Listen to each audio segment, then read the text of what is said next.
everybody? What up? We are back. Podcast Elrond Baby episode 20. That's Alec's great. mind is blowing over there. I mean, I have to say, I'm a little mind blown too. I mean, just the fact that we started in 2021 and it's 2023. It's like, hey, like we out here, we've been making consistent videos, man. Like ever since we dropped that first episode. Of course, you know, it helps to have the encouragement from the viewers and all these new interviews that we have coming up. But dude, 2023, Happy New Year, Alec. Yo, happy new year to you too, man. And I had not thought about that. I can't believe it's year 2023. We started this thing all the way back in 2021. Granted, it was near the end, but holy shit, Yeah. man. We're staying strong. We're keeping at it, and our community just continues to grow along with us. So Mm-hmm. I can just all I can say is that I'm super thankful for all you guys so far riding along with us, and I hope you continue to enjoy the rest of the ride. Ooh, we got some hints coming from Alec there. Uh-huh. We've got Holoride actually as one of our heavy topics today, Yes, but we'll sir. get into in just a moment. But before we hop into what's coming on today's video, I just want to remind everybody, go ahead and help us pump that algorithm. Like the video, comment down below, let us know you're here, and of course subscribing. We hit one of our best podcast Elrond episodes where it's just Alec and I speaking just a couple weeks ago. And I mean, that's in the midst of this bear market. So I think that goes to show, A, we got support for our channel. So thanks again for that. But also, too, I mean, if you've been tuning along, there's just so much developing within the MultiverseX ecosystem, previously known as Elrond Network. So it's clear that there's some excitement and some buzz going on in this ecosystem. And as always, we're really happy to be here reporting on, you know, those topics and giving you guys some entertainment along the way. Oh yeah, man. I think today's episode's definitely going to be a good one. As Steven said, there's a lot of Holoride content that we're focusing on. And Yes, if you've sir. been active on Twitter, you would see that there's a good reason. Well, I mean, obviously our interview coming up with Nils isn't the only reason we're focusing on Holoride, but there's been a lot of good developments happening within the ecosystem. And I think you guys are going to be excited to hear about a lot of that coming up. Hmm. But yeah, man, as you mentioned, the Multiverse X team just continues to build. It doesn't matter, Bill, Bear, they're building, and that's what really matters. Yeah, for sure. And I don't know, it's like it is still one of those topics that I think are important to hit that I don't know, it's like really challenging to kind of really figure out where we are kind of just like in the scheme of this technology. I mean, case in point, as we know, the Maiar application for the phone is moving to xPortal, which I think is going to be a topic of conversation today. But the team went ahead and let us know that the Maiar app is no longer available to download for new users on the app stores, and future updates are not going to happen until xPortal drops. So this has proposed a few issues here and there with some different community members and projects building on MultiversX that are relying on the Maiar application. But fortunately, we do have a pretty solid community here and making sure that everybody is covered and nobody's left behind. But yeah, it's pretty crazy to see that, you know, there's a complete overhaul of the roots of the Elrond network branding deep into the system. We have updates on the websites. The blog is getting moved over. So it's really crazy to see all of this massive move from Elrond to Multiverse X. You know, it's not a small move that's happening here. Yeah, not at all. And I'll be getting into that quite a bit later. Just talking about all the moves that are happening within the ecosystem and how the team is just really, you know, they're leaning hard into the Multiverse X, and obviously that's what we expect from them. So it's really good to see that what was talked about at X Day is finally being implemented. So Yeah. lots of exciting things now, and lots of exciting things happening in the future that obviously Steven and I can't wait to see unfold, and of course you guys in the community. Absolutely. Yeah, so I guess I want to go ahead and mention today is Saturday the 14th, but some of you may have seen on Twitter, I replied to a tweet of Beniamin's, and I requested if he would be willing to come onto Twitter live spaces to talk about xPortal and X Exchange progress, and really just kind of learn to figure out what sort of things the community can be doing to help during this transition from Elrond to MultiversX. So definitely be out looking on both the podcast Elrond Twitter as well as my personal Twitter, The Economistic. I'll be sure once we have the date and time locked down for that live Twitter space, we'll definitely be sharing it out to make sure that we all tune in. And of course, the meeting, the discussion will be recorded so that people can go back and listen back to everything that's shared. But yeah, I'm really looking forward to having the opportunity to just, yeah, giving the team through Beniamin a platform to just kind of relate to the community. Every time that in the past the team has released a town hall video, it's more than well received. You know, it really brings everybody together, bands us together, makes us feel heard and seen. And yeah, I mean, it would be cool to see more of these town halls, as well as some sort of commitment that the team is going to be releasing a town hall every 2 weeks, maybe once a month or something like that. But again, looking forward to just having the chance to hear about what's going on behind the scenes at MultiverseX through that Twitter Spaces on Monday. Well, I just want to say congratulations to you, Steven, because I would consider this a big deal, in my opinion. I mean, Thanks, man. yeah, dude, of course. You were able to reach out to the CEO of, well, MultiverseX now, and he reached right back out to you, and it looks like, I mean, he said it on Twitter, so hopefully it's gonna happen. Yeah. I'm really excited for you. Hopefully, Thanks, man. time during the workday to be able to tune into that and listen to what you guys are talking about. But I think it's a big deal. And I want to echo what you were saying about the town hall. I remember when the Maiar decks first dropped, how important those were to me. I felt like town halls were a way for the team to just let the whole community know that, hey, we're on this stuff, and any issues that you guys have, we hear you. And I think if they were to redo those town halls, it's not like things are in shambles right now. I'm not trying to say that. But I think it's just a nice way to boost the community's confidence in the projects as a whole. And it's also just a great way to just keep tabs on everything. So if you guys are listening, we love a good town hall. But thank you, Beniamin, for reaching out to the Economistic Steven. Woo! Up. Let's go, baby. Yeah, man. Well, thanks for that, man. It's awesome to hear that you're excited about it too, and really appreciate that, man. But yeah, looking on forward to today's episode. So we've got some highlights that have happened over the past couple weeks in MultiverseX that are provided by the MultiverseX Twitter page, and some classic portfolio updates, market updates, both traditional and crypto. And then we'll get into, as always, kind of the MultiverseX ecosystem focus with those major and minor topics. So what are you looking forward to most sharing today, Alec?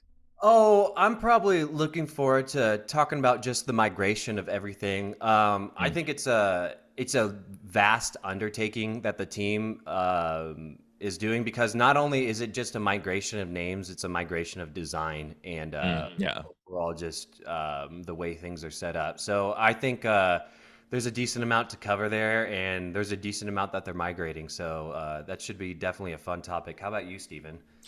Yeah, I mean, I'm definitely looking forward to pretty much everything. But yeah, so I kind of skipped over it. But yeah, so Alec and I will both be covering Holoride.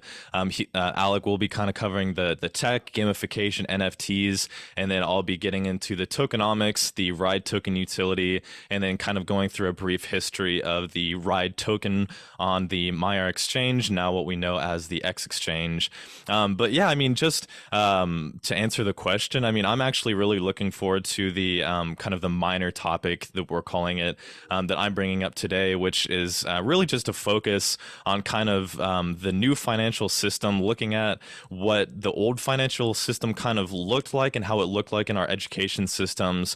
And then I'm going to go ahead and provide some real life tips and tricks on how to save money in 2023. Oh, So awesome. Yeah, so this is all going to kind of encapsulate together as we get into the market updates and kind of figure out what maybe like the outlook will be for year 2023. And yeah, just try as much as I'm a crypto maxi, a perma bull. I do want to step back and just, give some people some looks at some things of what they can be doing to make their money last the longest, grow the most in year 2023, kind of not necessarily dependent on cryptocurrency. So I'm looking forward to just stepping away from crypto centric discussion and just kind of considering some day-to-day things that can hopefully benefit everybody, saving a little bit more money this year. Well, hell yeah, man! I'm excited to hear that. I think with a possible looming recession, I think that's a great topic to bring up. Absolutely. Everyone continues to say we might enter a mild recession, even though I don't know. It's a wild, it's a weird market. I'd call it weird. I wouldn't call it wild. It's definitely a weird one out there right now. Yeah, for sure. So yeah, let's push that because I have some thoughts there too. But are you cool with kind of going over some weekly highlights over the past week and then moving into those portfolio updates? Yes, please, Daddy. Alrighty, man. So yeah, just some highlights from the last week. So just a reminder that podcast Elrond will be putting out episodes once every 3 weeks, just to kind of focus on the meteor quality items that have been happening over the time period. So just highlights include that the e-gold is now available on Atomic Wallet, which has quite a few users, which is always exciting to see more opportunities for people to get into e-gold. There's a 150,000 US dollar portal card, xPortal card energy challenge still kind of going on. So that's kind of all taken place in December, and that has to do with people earning more money, or rather earning more energy. And this is a competition for the xPortal card. So I think over the past couple weeks, the kind of the updates that I've really been excited about. It seems like X Exchange is kind of getting some attention, not any huge overhauls, but definitely I've seen some improvements with kind of like some verbiage. There are those little eye icons that allow you to mouse over, and it gives you some further insight to what maybe a button does or what it means or how the rewards are distributed. So I've seen several kind of minor updates and additions to X Exchange there. But then overall, like the new Multiverse X website really seems to be getting a lot of attention, and has all of the discussions from X Day being uploaded to it. And you said it in a previous episode, Alec, just the how beautiful that website is. So yeah, those are some highlights that I've kind of taken note of. And there's a lot coming up in the future, but Alec, was there anything highlight centric that you think was important that's happened over the holiday season over the past 3 or 4 weeks? Well, I think one thing that's probably got me excited is the X Portal card. I know this is something that Yeah. people have been talking about and calling for a very long time. Yes. Win card, and hey, we're finally approaching it. I like the way that the team is setting this up to do a competition-based stuff in order to Yeah. continue to Yeah. build hype. Excuse me, continue to build hype around the Multiverse X ecosystem. So it's pretty cool to see that they're finally pushing out this card. I'm excited to see what kind of rewards the card is going to tout. I'm sure you'll be able to spend your Eagle through the card, your X Max. Well, actually, that's I don't know if you can actually spend X Max. I think you'd be able to spend Max because Yeah. you have Yeah. to change your X Max to Max. But yeah, man, I'm really excited about this card, and For sure. whenever that comes out, hopefully I'll be able to snag one. Yeah, yeah. So on top of that too, it's important to note that XMEX has gotten a little bit more valuable.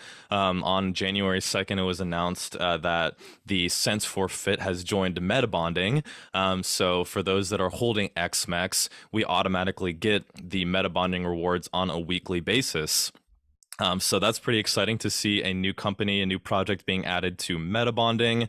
On top of that, had some pretty exciting news coming out of the Utrust corner, where we talked about it a couple weeks ago in Lugano, Switzerland. Hundreds of merchants have been essentially onboarded using Utrust's tech, and right now I think Bitcoin is one of the main kind of tokens that people are focused on using within Lugano. But man, I mean, that's really been kind of in the news over the past week, and really exciting to see not only Bitcoin kind of finding its way in the realm of adoption, but of course the fact that Utrust is behind that gives more transactions on the Utrust side, which will burn more Utrust, which adds value to that token. But then of course Utrust being acquired by MultiversX, it adds more kind of spotlight to what's being done at MultiverseX, and yeah, it's one more step in what we hope is a MultiverseX takeover. And I want people to realize how big of a deal that is. I mean, the U Trust team, well, X Money now, Right, right, good catch, yeah. team has gotten a whole freaking city in Switzerland to be like, yeah, man, we're all about this. We will start it. Yeah. The whole city, guys, and that's a big deal. And the fact that it's Multiverse's X acquisition of X Money that's out there doing this stuff, man, that's just going to keep bolstering the Multiverse X name. And you best believe Lugano, Switzerland is not the only town that's going to be onboarded to this. There's going to be more to follow. I'm just pulling stuff out of my butt. I don't know anything. Like, I don't have any insider information. I'm just saying that I'm pretty sure Spill the tea, Alec. You insider. You're trading this. You're profiting. I'm calling the SEC. I wish I was an insider, but yeah, man, you best believe that this is just the beginning, and Yes, sir. Yes, it's sir. good Best stuff. believe it. God damn it. Oh yeah. But yeah, yeah, that's super exciting. Definitely worth getting excited about as you just did there. So appreciate that energy. On top of, I think, some excitement kind of relating back to what you just mentioned about the xPortal card, it definitely seems like just like this whole aspect of gamification and competition is really coming out. I noticed Beniamin replied to somebody in on Twitter who was asking about just what's going on with xPortal, and I'll just read word for word what Beniamin said. It was super interesting. Beniamin says, "We're about to unveil and discuss a new type of system with new levels, new quests, and new challenges." He goes on to say, xPortal will open up many new opportunities. We'll keep the best of what we have, and we will explore many new things, one step at a time. So, don't want to get too excited about it. After all, we know how the whole 1 to 2 weeks meme kind of played out over the entire year 2022. It's evident, and it ought to be expected that Benjamin and the entire team, when they're talking about the product they're building, they're gonna be excited about it. They're probably going to make it sound perhaps more than it might actually be. But that's so challenging to see because, as he says, one step at a time. It's like the consumer will feel the progress with each of these small steps, but whenever you're the CEO and you're seeing the entire picture come to fruition, it's like you definitely have an idea of where all of these steps are heading to. So it's very easy to probably get a little bit too excited with what you're typing. I by no means do I think that Benjamin shouldn't be excited, but I think that at this point it's just an opportunity for everybody who's reading and watching and listening to what the team has to say, just to remind yourselves that time is just like the biggest stressor. Don't focus on the price, don't focus on I'll just leave it at that. Don't focus on price, time, and just focusing on what's being done one step at a time, I think is probably just the most appropriate way to move forward in year 2023. Yeah, and I think there's a lot to the xPortal app that is yet to be revealed too. I know we know already a decent amount about the things that are supposed to be on there, such as your avatar and stuff. Yeah, yeah. But I think the team still has a lot of stuff up their sleeves for this app. I mean, Seems so. yeah, the release date is a little over a month away, so the team is definitely still has their head down and making sure everything is perfect before it's released to the general public. Yeah. And with that being said, if you do go to, I can't, I'll have to put the link in the description below, but there is also a championship, a game, 900, a pool of 900 e-gold, and addition to some merchandise with the Multiverse X logo, is being given away in association. So check the link in the description and of course on Twitter. But yeah, if you sign up using a referral link, as soon as xPortal is released on what's projected as February 28th, I believe.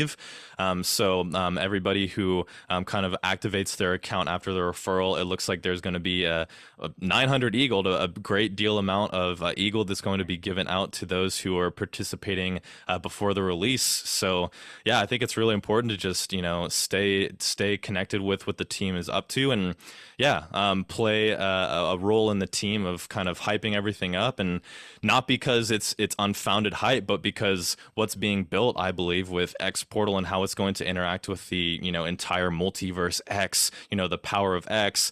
I think it's all of these are really going to come as puzzle pieces, and it's really going to I'm expecting, I think we have every reason to believe it's going to be a really powerful system of gears, that's just turning, what I guess we're calling the new era of autonomous banking, NFTs, metaverse, all that good stuff. Yeah, dude. It's definitely going to be a powerful app. They tout it as a super app, so Hmm. you can expect many of the things that are probably currently separate from the Maiar app to be integrated in there. But I'll get into that a little bit later in the podcast too.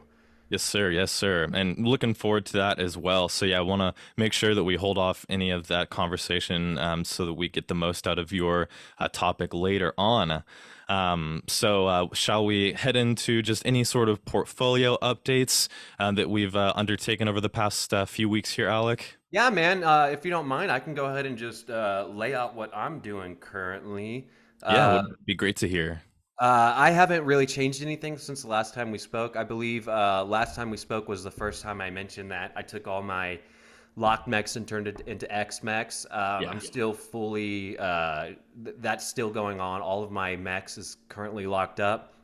I took what I considered a maybe less speculative route, and I didn't lock up my stuff for 4 years. I just locked it up for, you know, whatever it gave me. I didn't lock Maybe it up. like a year to a year and a half or 2 years or so. Yeah, I think I'm at like a year and a half Yeah. lockup because I just want to see how things are going. And man, my shit's already been locked up for so long. It might be nice Yeah. to unlock just a little bit of that. But currently, I'm fully in the X Exchange, formerly known as the Maiar Exchange. Hmm. And every week, I'm grabbing my meta bonding, I'm grabbing my fee stuff. I will say things are a little bit underwhelming when it comes to X Exchange rewards. I'm pretty sure I was getting more rewards when I was on the Maiar.exchange, but also you can't keep up those insane APRs forever. I mean, Yeah. it's just it's not realistic. So I'm okay with that. All this money that I have currently on the X Exchange was given to me for free. I didn't change any of my Eagle for mechs. This was all earned rewards from November of 2021 into where we're sitting now.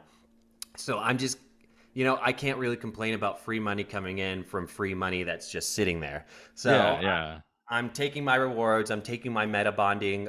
It's kind of nice that a lot of these projects that are currently on X Exchange, I would say, are sitting at a relatively low market cap. So all the meta bonding rewards I'm getting are bigger due to a lower market cap value. So I'm getting more coins when I take those in. So right now that's how I'm doing things. I'm always I continue to have my e-gold staked on the Maiar excuse me, on the Maiar app, which will soon become xPortal. So I don't think staking will change on there, but also there's going to be a new staking game coming into town via the Wave protocol. So that's something I might take advantage when that comes out. And if you guys haven't heard about the Wave protocol, sorry, I'm getting a little bit off No, here. you're good. Love it.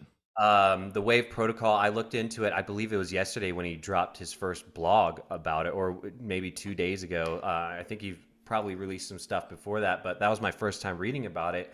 and it looks like it's going to be a liquid staking platform for X Exchange, which will allow you to stake your e-gold, and you won't have to deal with the 10-day lockup period anymore. You'll be given ST e-gold, which is staked e-gold, and that you're able to use for different transactions. So that's something I'll probably be changing here in the next couple of weeks. I'm going to check out this Wave protocol, see what it's all about.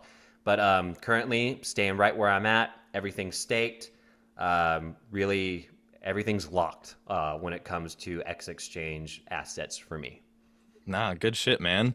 Yeah, I believe is it Lucas Manea who you commented on? I saw you mention something about that. Yeah, yeah, dude. If you watch some previous episodes, you see how excited I get about liquid staking, and that's For the sure. ability to use your funds that are currently staked and continue to use them because they're worth something. So there's Yeah, a derivative that's given to you, and then you use that derivative just as you would the funds that are staked. So that's something that I've been waiting for a long time.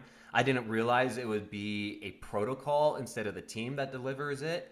So that's yeah, something I've noticed that the team continues to do. They recognize a great protocol and they're like, okay, it exists. There we go. Kind of like Hayden check. protocol and stuff. Yeah. So I think Yeah, that's cool that the community will build these tools and then the Multiverse X team will recognize them as powerful tools and be like, totally. here's the thing you should be using if you want this certain thing.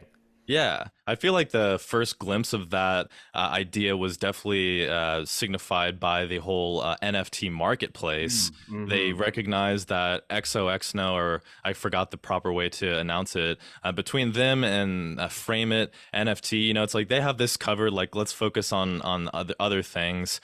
But yeah, so it was cool. I actually met Lucas at X Day in Paris. Okay. So I mean, he was just a dude who was like, "What's up, dude? Love the podcast. Love what you're doing." And really nice guy. We hung out a little bit, and then yeah, he's been kind of keeping me up to date with what he's working on. And I didn't really understand that it was something as powerful as liquid staking, which, as we know, will also be coming through Hatem protocol. Mm. So even Hatem was shouting out this Wave protocol and kind of giving them that encouragement, saying amazing to see DeFi projects increasing day after day. And I mean, that is super cool. I mean, like DeFi projects are coming and love it or hate it. We also have more NFTs that are coming to Multiverse X day after day.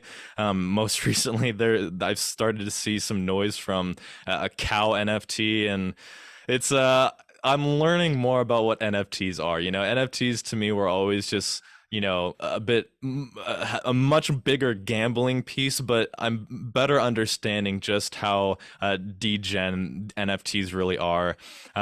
That's off topic there, but yeah. Pulling back, it's exciting to see new builders coming to Multiverse X and reinforcing what you said, Alec, how some of these things that the team talked about having on Multiverse X are kind of being supplemented by builders that are completely unassociated. So who's to say maybe we will see some of these initiatives being covered by the team itself? But I don't know. I would say that it's a net positive that we have people coming along and supplementing already, and we don't have to, wait around looking at our watches like, all right, team, like, when's this coming? This is the importance of the community. Yeah, and I think it says a lot about the team too that they're so willing and open to recognizing something that's already great, and they're like, "Hey, guys, this is an awesome product." And they kind of like put their stamp on it when they do Yeah, that kind of stuff, and they kind of just like give it the "this is good to go" kind of stuff. yeah, And yeah, it also, I'm sure, saves the team just an ass load of time. If that for thing sure. already exists, why reinvent the wheel? And I love that they're so flexible in that aspect, and I think that's something that every that people definitely want in a team that they're trusting a lot of their money to as well. For sure. Yeah, man.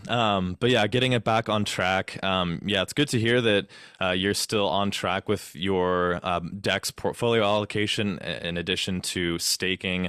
And I'm really looking forward to seeing what you do, Alec, with some of those liquid staking protocols that come up, whether it be Hatem or this Wave protocol. I'm probably going to just keep my distance from it, just from a risk management perspective. But on top of that, kind of segueing into my own portfolio update, I'm huge on eGold and the X exchange, as I'll get into in my minor topic towards the end of the video.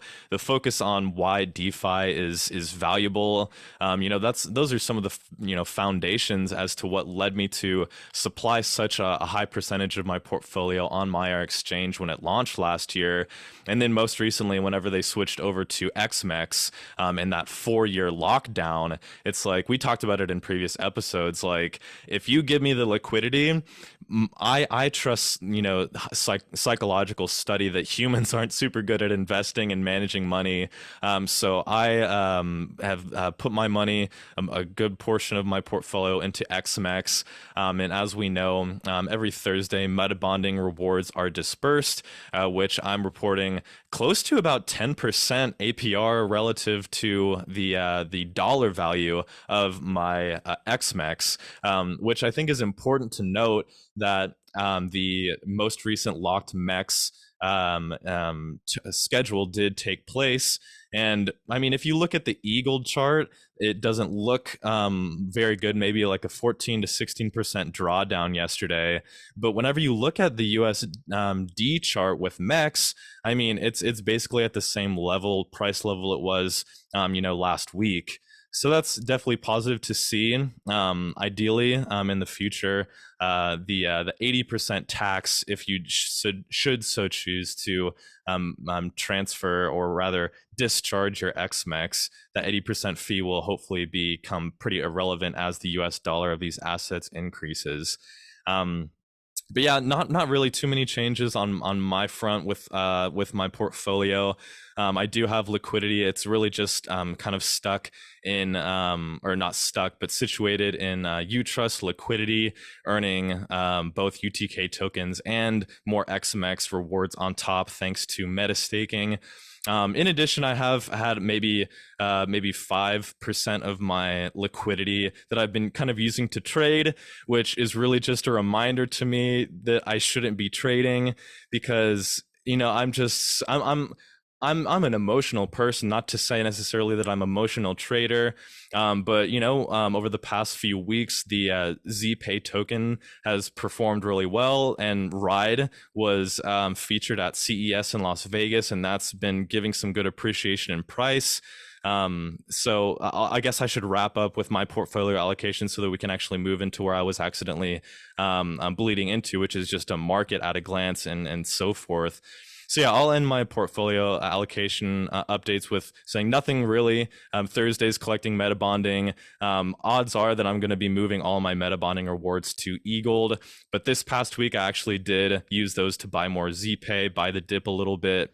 And then every Friday, we get rewards for fees, which, I mean, at this point, it's like, the market, in the bear market, whenever there's such little volume, that's not maybe going to have a huge impact on how many fees are being funneled through X exchange. So I mean, I'm not going to mention dollar amounts or anything, just because the amount of XMX that I own is substantially more than your average investor in MultiversX right now. But I mean, I will say, just reinforcing the value of XMX, that because these rewards are based off of energy, and because the rewards are provided through meta bonding, through uncorrelated assets, it's like, imagine if the price of MEX was $100. If the price of MEX fell to $10, well, I still have the same amount of energy, and I'm still getting the same amount of meta bonding rewards on all of these other assets. So I think it's a really interesting and a really key point, that so as the price of MEX falls, as I expect it to with these locked MEX unlocks through the next year and a half or so, the US dollar amount will probably fall. But as the US dollar amount decreases, the amount of eGold that's being rewarded through meta bonding will either probably stay about the same or increase. So it's a really interesting duality, to where, since that foundation dollar amount is actually falling and you're earning the same or more rewards, your energy in turn effectively is earning a higher APR the more the price goes down.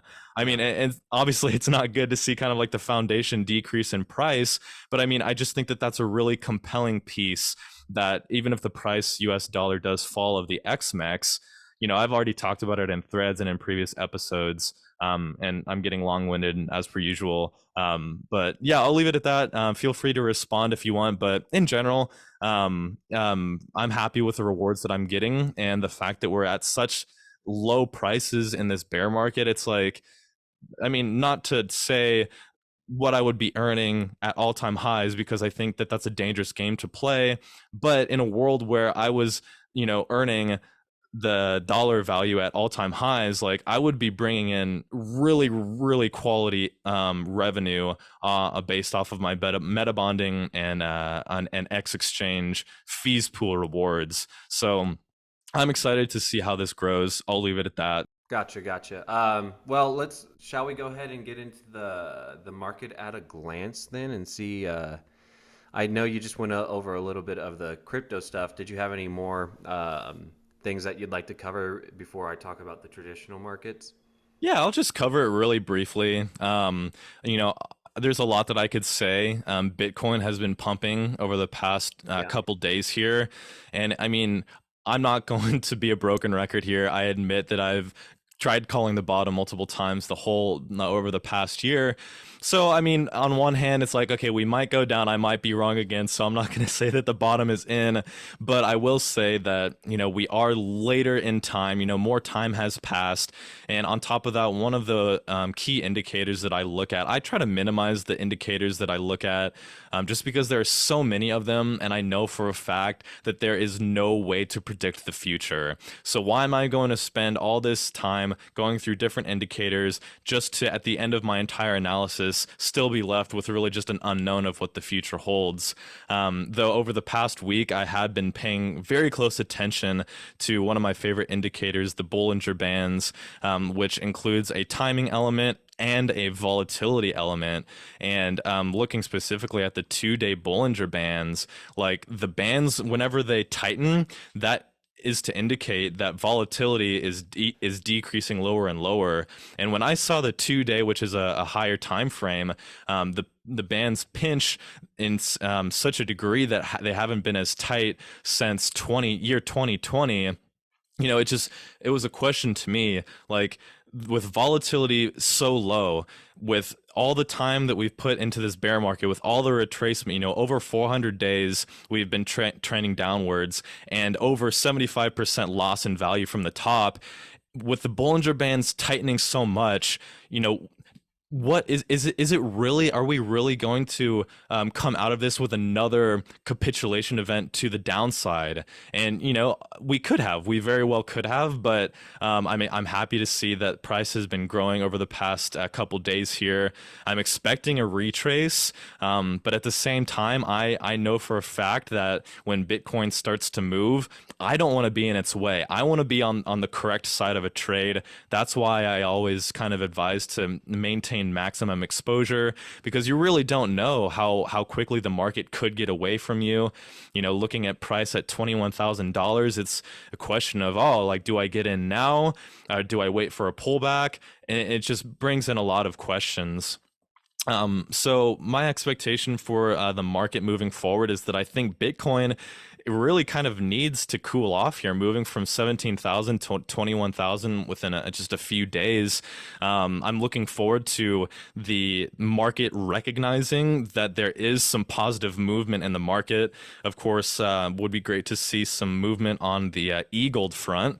Despite Bitcoin moving up in price, e-gold has really made no advances whenever we compare it with Bitcoin itself. So even though the US dollar price of many of these altcoins is growing, that's really just a representation of Bitcoin's movement. Still waiting to see e-gold start to find that foundational bottom to start grow. So once that e-gold Bitcoin chart really starts to move, that's whenever we're really going to get a lot of excitement and hype within our community. But right now, I think we're just in this really heavy area of disbelief where even people like me, like as bullish as I always am, I'm still in disbelief. It's like I'm not sure. Maybe it'll have to wait until 25 or 30,000 for me to really just, slap the naysayers in the face and be like, you were right, bottom is in. Like, congrats to everybody. Because just over this past year, if I had a dollar for every time I was like, Alec, the bottom is in, man. Like, let's go. So I'm just gonna let the market speak. I'm happy to do it, and I'm looking forward to seeing how the cryptocurrency market interacts with the traditional market in year 2023. So with that being said, I'll throw it over to you if you have. Sounds like you have some things on the traditional side, Alec. Yeah, so speaking of Bitcoin, I think possibly it may have been a reaction to some of the news that came out a couple days ago, and this is referring to CPI. The consumer price index fell I know it's only 0.1%, but 0.1% in December, meeting expectations for the biggest drop since April of 2020. So that's the biggest drop since April of 2020 in CPI. Now, I will say that even with the decline, headline CPI rose 6.5% from a year ago. So one of the biggest reasons for CPI falling in the month of December were actually gas prices dropping too. So because of the gas prices dropping by around let's just call it 9%, for the month of December, that has a lot to do with the fact that consumers weren't spending as much at the gas pump. So maybe a lot of that index falling has to do with that. So I still want people to be cautious and let them know that just because the CPI fell for the first time, or for this much for the first time since April of 2020, that doesn't mean we're quite out of this. There are still some indicators out there that make this really muddy and hard to see through, because there's still a lot of jobs out there, man. People are still looking for people, and usually the sign of a recession is slowed down hiring, but we're not really seeing that. We're still seeing people needing individuals to come do the work. But I will say, on the other side, if you've been keeping up with the tech sector, which saw a lot of growth in 2020 all the way to the middle of 2021, there's also layoffs that are coming into play. Amazon laying off a lot of people. I don't know the exact number, but I know with Facebook, they laid off 11,000 employees. You got a lot of these tech sectors, which I just said saw this boom. They're not able to continue to afford the amount of money that they were investing in their workforce and the people to make this stuff happen. So we are starting to see layoffs at the upper, on the bigger side of things, these big tech sectors. But when are we going to start to see this start to trickle down to some of everyday jobs? Yeah. Right now, people are still asking for people to be hired. Cost of living is still decently high. Food prices are still high. A lot of bigger CEOs and big banks in general are still calling for what might be a mild recession in 2023. People still aren't saying we're in one currently. I will say things do seem to be stabilizing a bit, but I mean, only time is going to tell what 2023 is going to bring. When you have so many big voices out there that have ridden through the 2008 financial crisis, and I'm sure some of those people are old enough to have been through other financial crises as well. So I'm going to go ahead and listen to them and say, I'm not sure what 2023 is going to bring. So everyone just be careful how you invest. And Steven's going to get into a little bit of that later. So that's dope as hell. So I don't think we're out of the woods yet, but maybe there's relief on the horizon. So I'm not going to try to call the bottom either, but maybe we'll see some continued relief, or maybe we'll just continue to drop further. It's Yeah, all man. cool over here. Yeah, and so last episode you mentioned a particular figure. Maybe it was the federal funds rate. I can't remember what it was, but is at its highest point Oh, since 2007. Was that the federal funds rate? Which was that? Do you yeah, remember? so that was interest rates. The Feds continue to hike interest rates aggressively in order to try to combat inflation. People are still expecting the Feds to make another slight hike with inflation, but with interest rates, and interest rates are Yeah. still pretty damn high. currently. I mean, but if you look back all the way to the 80s, people were paying like fucking 10% interest on a house, you know, and Yeah. during 2020 and 2021, people were able to secure as low as 2.5% Yeah. loans on their house. And in some instances, people were giving away 0% APR loans. Like it was a crazy time back then. So that kind of shit, it just can't last. Um, so interest rates are still high. The feds have not made any moves to start lowering those interest rates. So that's still definitely a indicator towards slowing economic times. Yeah, and I think I heard that there's going to be a pretty important meeting coming up, I believe, on maybe February 1st, where the Fed is going to release some of those updated figures. I've heard people talking about how inflation, how that is kind of projected throughout the year, and like altogether, it's just like I don't know, it seems to be definitely a pattern of our show on podcast Elrond, of course, reporting on this, but it's like you have it feels pretty divided. Like everybody who wants to stand up and say and try to make predictions, it's like you either have people saying we're heading to a recession, it's gonna get much worse. The new, like, some of these layoffs that have been hitting, kind of those higher level, bigger tech companies. We haven't really seen the repercussions of that. It's kind of creating this slack that hasn't quite been pulled out. On the other hand, you have people who are saying, just that it's, as you said, going to be maybe a mild recession, and then some people who say that we're kind of out of the woods. I mean, this is all, some of those things that as I was learning about, just like the economy and money in the world and in the United States, it was just so complicated to me how all of these gears turn. So yeah, man, it's a challenge in these years, especially after just I think. Not to say that it was a reset, but just the COVID-19 pandemic, what it did mentally, what it did to the job market, shifting from going to work, having a commute time and so forth, and then shifting to this world where, these companies are valued higher than ever. And it's like I feel like I hear walking around the Bay Area, like people like bragging about how they work from home or they travel and do this stuff. And, I'm just continually questioning myself, like, they're making multi six figure incomes. Like, is there really that much value being derived from these tech companies? I know I said it a couple episodes ago that I feel like there needs to be a reset, and people need to get checked on how much money they're spending on employment and how much value some of these areas are really creating in the world. Yeah, and speaking of exuberant salaries for tech companies, I don't know if you read about Tim Cook taking a, what was it, 40% cut in his salary. Now, I will No, I didn't say, see.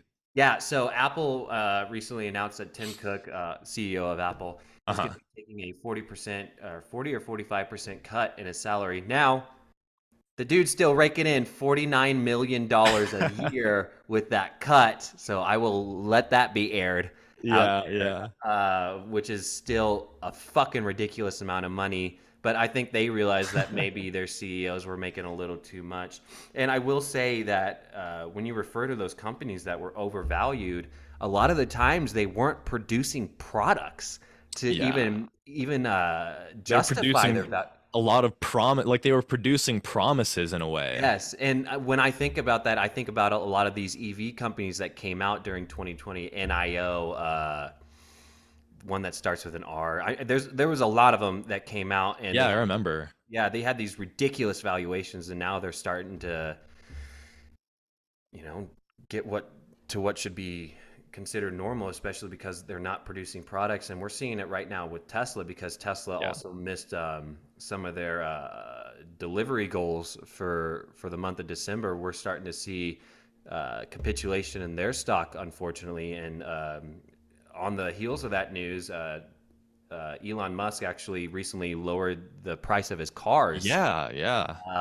and I think that might also be a way to make those cars eligible for the Inflation Reduction Act, some of those refunds that consumers can get. But Yeah. that's kind of getting off topic. But yeah, there's been a lot of overvaluation in the market, and we spoke about this before, but it's about high time for for things to get back to what might be considered proper valuation. Yeah. And I think that's the key is proper valuation. I think I am one that believes in how efficient markets are, that just by nature of the mass collection of averages that markets encapsulate, looking specifically at indices, it's like you have people all over the fence. In addition to that, you have, AI that's, involved in trading and so forth, which AI is a whole other topic we should probably bring up in a future episode to Yeah, even for touch real. on that. But yeah, I believe in the efficient market hypothesis, and specifically relating the traditional markets with Bitcoin. I'm still kind of expecting to see a decoupling event. I know that the data right now paints a picture that these markets are correlated. So I mean, I'm gonna have to wait to really, die on that hill until there's really data to back that up. But just from a standpoint of what Bitcoin is from a fixed supply asset, and how the US dollar price of Bitcoin, trickles down to affect all of these other cryptocurrencies. I mean, I don't feel like that's associated with in any way with all of these tech companies and these EV companies and so forth. So of course it has to do with how consumers are spending their money and so forth. So of course by nature it's going to affect the price in some ways. But yeah, I'll leave it at that. That's fun to hear about, as always, the traditional market side of things. I'll be touching on a little bit more topics kind of in this realm of conversation later on. But yeah, man, I'm excited to see how year 2023 kind of shakes out. And, of course, I think that we're hitting this on a good day today with Bitcoin looking good, of course. But then even the S&P 500, which is my go-to index that I look at, it seems like the market is by no means out of the woods, but we're in this area of, we're seeing some relief, and we're not sure really if this is to be relied on or if this is just another relief rally before another move lower. Yeah, it's definitely a wait and see kind of period right now, As always, yeah. for sure. And yeah, we'll just wait and see. Wait and see.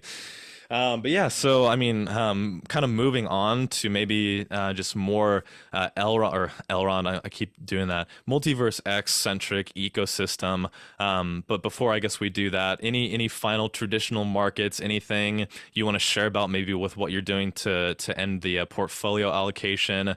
I mean, any minor things that you've been updating with your own traditional kind of portfolio? I just continue to. I'm currently in a ETF mid cap fund, which is more heavily focused on energy sector, and I'm looking for things that aren't focused on tech right now. Mm, I'm trying to get into just more traditional energy, utilities, financial sector as well. That's the place I'm trying to focus my money. Traditionally, those things don't get hit as hard when it comes to recession, because I mean everyone needs gas, everyone needs yeah. energy for their home, and that kind of stuff is not going to go away. And including gold and silver, usually during these times, people are looking for real solid uh, value stocks, not growth stocks. You're looking at value stocks when it comes to a recession. So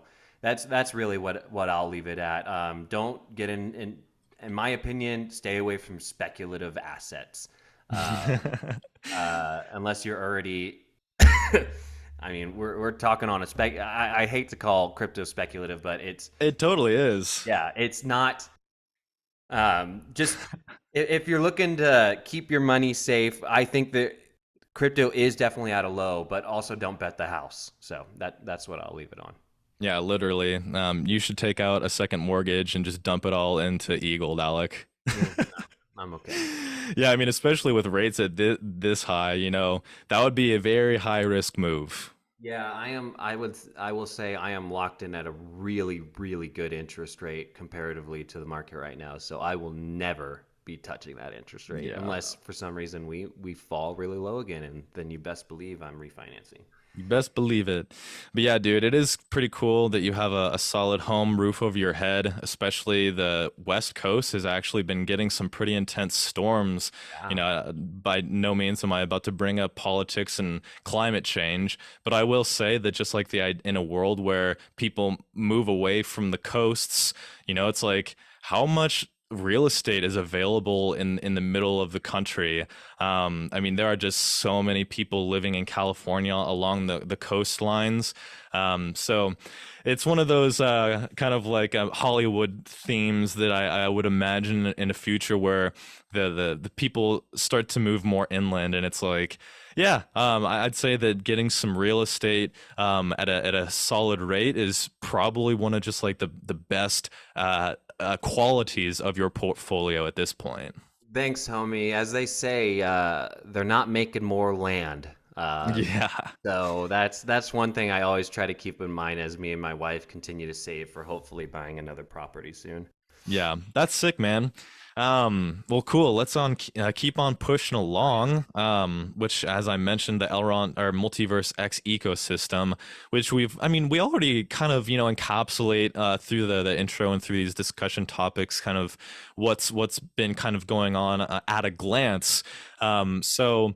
Is there anything at a glance you feel like could be mentioned? I'll leave you a second to chat here while I just kind of look over my notes and see if there is anything that we missed. You know, I don't have anything currently. I think we've covered quite a bit about the Elrond ecosystem and things that we're pretty excited for and that are coming up. I know we've already talked about the migration, which I'll be getting into that a little bit later. Yeah. But I don't think I have anything to offer, man. I just I have a good feeling currently. I like the fact that, I said it earlier, the team continues to build. It doesn't matter what kind of time we're in. So, and they're not only that they're building high quality stuff, Yeah. and everything that they continue to release is visually pleasing. And Totally. Yeah. I think UI and UX is one of the most important things when it comes to crypto adoption. Yeah. I mean, as you're speaking, I'm just scrolling through and I want to just give one really just like quick spotlight. Again, the Multiverse X website. So no longer elrond.com. Multiversex.com is where you're going to be finding all the resources from now on. And dude, I mean, people on Twitter, I know for a fact for a long time have been questioning where's the marketing? Why don't people know about Multiverse X? So I mean, especially with the unveil of the multiverse to the power of X, I'm going to put kind of like my stamp on marketing is going to begin once this transition is behind us. Once we have all of these this suite of 10 products coming out and has been executed, I think, man, like that's really where we're going to start to see some actual, discernible marketing. And as I, scroll through the website and as I've just been, observing this transition of to Multiverse X, it's like I really believe that with how clean, how beautiful the website design and just these interfaces are, it's like, yo, like when marketing for Multiverse X begins, it's going to be a wave. It's going to all make sense. And for people like me, I'll speak for myself, it's going to be it won't be surprising because it's like, yeah, I mean, like you have to market and I expect that it'll come at some point. And I believe that when it comes, it's going to come, heavily. Because yeah, man, just how beautiful these websites look, the colors they've chosen, how it's that crisp black background with this kind of teal green, like I don't know, I think it really catches your eye. And we'll probably talk some more about it in your topic, Alec. But again, it's like the Multiverse X transition was odd, I would say initially, but as I've scrolled through Twitter and stuff like that, it's like the name Multiverse X, it's I commented at some point, it's like impossibly immemorable, which basically means it's like there's nothing like it. You don't, even whenever you see Metaverse, it's like Metaverse side by side with Multiverse X. It's like, what the heck is Multiverse X? It's like, for me being biased, it's like I almost can't not notice Multiverse X. Like, what the heck is this? So I'm just looking forward to seeing all of these products come out, which are purported to be in the past, come this May. So I say quarter one and quarter two might be a little bit just full focus on what's coming with these products, but man, quarter three and four of 2023, I don't know. We can only speculate on what could be around the corner. For sure, man. And yeah, you can't deny the beauty of the stuff that they're building. I mean, it truly is eye-catching. And I can see where your point is coming from, that they need to go ahead and lay the foundation of something that will be eye-catching to anyone that stumbles across this. And then it's time to start pushing in the marketing. Because as I said earlier, UI, UX, man, that shit is important. Yeah. I mean, like, there are clearly missing puzzle pieces right now. I mean, especially considering it's like somebody who's like, where's the marketing? It's like, as of now, like, users can't even go on the App Store to download the Maiar app. It's like, it seems like such a no-brainer to me. It's like, why would the team be marketing something that they really don't have anything to market? There's no execution, there's no call to action for the marketing if they had it right now. It's like, well, I mean, we have all these products that need to come out, and then we can actually give people where to go and what to do. To me, it's really just a no-brainer that first we're going to have to see the full transition, and then at that point, it's going to be kind of a, I'm going to be waiting and looking around to see what sort of marketing is really going to start happening. I'm not sure if I expect any like celebrity endorsements. I'm not sure if I even want to see something like that. But yeah, I'll leave it at that. Yeah, man. Well, are you ready to go ahead and get into our major topics for the day, man? I think we got some good stuff going on here. Yeah, let's push on. Great conversation so far. And I think we discussed that you're going to start us off with the tech gamification NFTs, and who knows what else you have prepared for us. So, Mike is passed to you, my friend. Let's get into Holoride. Yeah. So today, as Steven mentioned, we're going to be covering basically, I don't know, would you call it the whole entire Holoride ecosystem? We'll do our best. Yeah, we I think the key here is that this is really a good preparation for us as we'll be interviewing the CEO on the 24th. So we're going to do our good best of an overview to really prepare for the upcoming interview. I would say that there's a lot going on with Holoride. So I'll say that we're providing a solid overview, but we're definitely hitting all the points. Yeah. So, well, let me go ahead and give, if this is your first time ever tuning into podcast Elrond or ever hearing about Holoride, you're living under a rock. Just kidding. But what Holoride is, it's a product built specifically for cars. It is I forget the specific word they use, but it's like Motorverse? yeah, it's a motorverse, but it's also a flexible. I know they use it differently. Elastic? Thank you. It's an elastic VR experience. So what I mean by elastic is when your car is driving and turning and stopping, the world around you is reflecting those type of things. So they have a couple of games out, which I'm going to get into here in a little bit, that already have that kind of stuff implemented within their package. If you want to get Holoride, it used to only be in Audi official vehicles, which is a pretty big deal. Audi's a giant fucking company. Yeah. They do have some Holoride capable, Holoride ready vehicles already out there. But let's say you're not balling and you also don't want to pay those ridiculous keep up fees, or whatever that word for keep up is. Maintenance? Maintenance, thank you. I'm losing words. Ridiculous maintenance fees, because as we all know, German vehicles, damn, they're expensive to keep up with. But let's say you just have, God, I don't know, Ford Focus, and you want your kids to shut the hell up as you're driving, and you want some awesome thing for them to be able to put over their head and not only play games, but also browse the internet. Holoride recently released something called the Holoride Retrofit, which I believe was first touted at, correct me if I'm saying this wrong, CES in Las Vegas. But the Holoride Retrofit is a new device that you're able to put into your car that can sense the car's movement. So no longer do you have to have the Audi ready vehicle. You can just go ahead and buy this Holoride Retrofit. In order to make the whole Holoride package work itself, You need the HTC Vive Flow, which are the goggles that immerse you into the environment, and you also need the 8-bit Do Pro 2, which is Holoride's controller. In order to use the Holoride product itself, you do need internet. So whether your car already has some kind of internet capable mechanism in it, you're good to go. But most smartphones nowadays also have hotspot availability. So as long as you have internet, you're able to use the Holoride product. Now I'm getting into, well, I do want to mention one thing. I have a friend, well, me and Steven both have a friend, Bobby, who is kind of big into VR, and he's always told me the HTC Vive is like the bee's knees when it Hmm. comes to VR products. The HTC Vive is the least obtrusive VR product that you can have in there because it really does just look like glasses that sit on your face, except they're a bit thicker.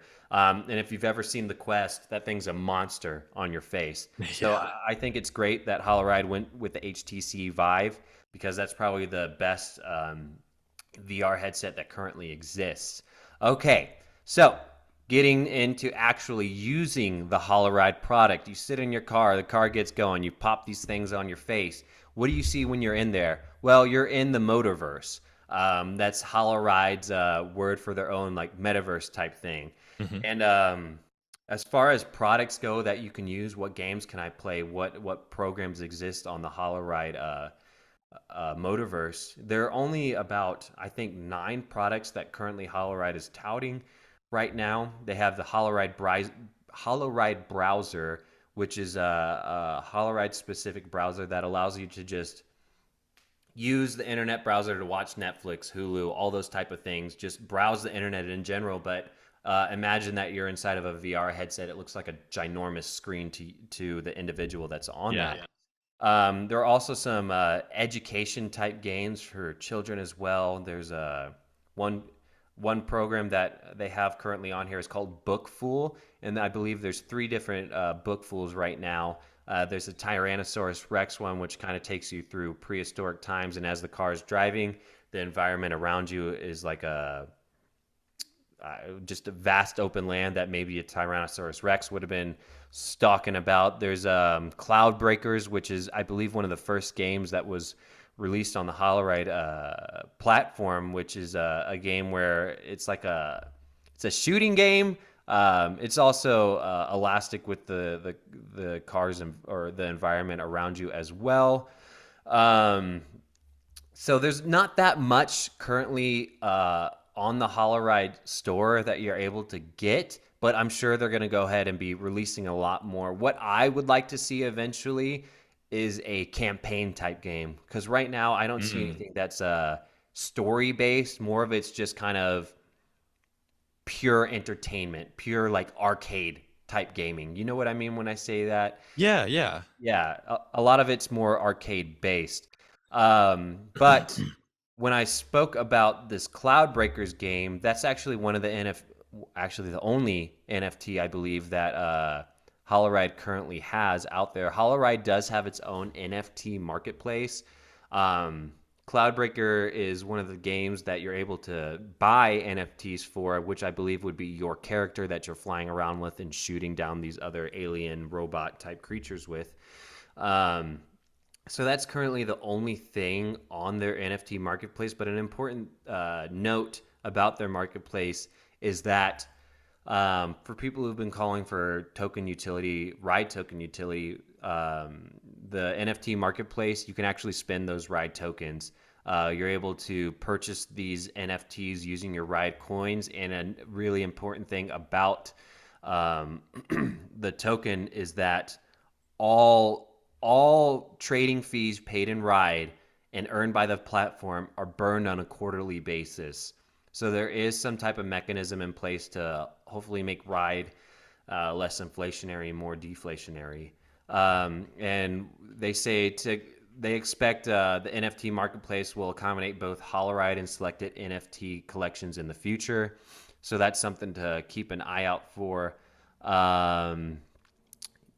Yeah, I think that about covers a lot of it. Do you have any questions for me, Steven, or just anything that I perhaps didn't cover that I can get into with that?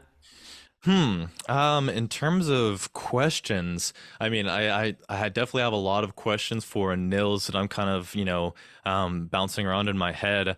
But I will say that I noticed that both the retrofit as well as there's what's called like a Pioneers pack available for sale on Holoride's website, which pretty much, if you buy these two things, like you're essentially like completely Holoride ready. Yeah. So yeah, and I mean, no real question is as much as I wanted to at least note that some of these questions of how do I get involved and kind of witness, because that's like a big question that I have. It's like, what is this really like in person? So that's what I'm kind of looking forward to. That's a really good point. I'm glad you actually brought that up, Stephen, because they do have this retrofit pack. $799 is what it would cost you to if you do not have a Holoride ready vehicle. You buy this retrofit pack. It comes with the goggles. It comes with the retrofit piece, and it comes with the hands or the controller to go ahead Hmm. and to go ahead and play these games, and that's only $800. Not only does it come with that, it also comes with a 1 year subscription to the Motorverse, so you're able to play all these games and use the browser and stuff. And not only that, if you had a friend in the car, they don't need to have a subscription of their own. They just go ahead, hop right onto yours, and they're good to go. So yeah, I don't believe it's available for. I don't believe people can actually have it right now because as I'm on the website, shipment date is February 15th for this product. So I think they're waiting a little bit before they actually start shipping this stuff out. But if this is something that you are interested in, you are totally able to go ahead and to get it. Yeah. And after the 12 months is up for your Holoride subscription, it's going to be 14.99 a month, and that's in euros. So I'm not quite sure what that would be in USD, but yeah, That's okay. it's available for purchase, and you get a 1 year subscription to Holoride.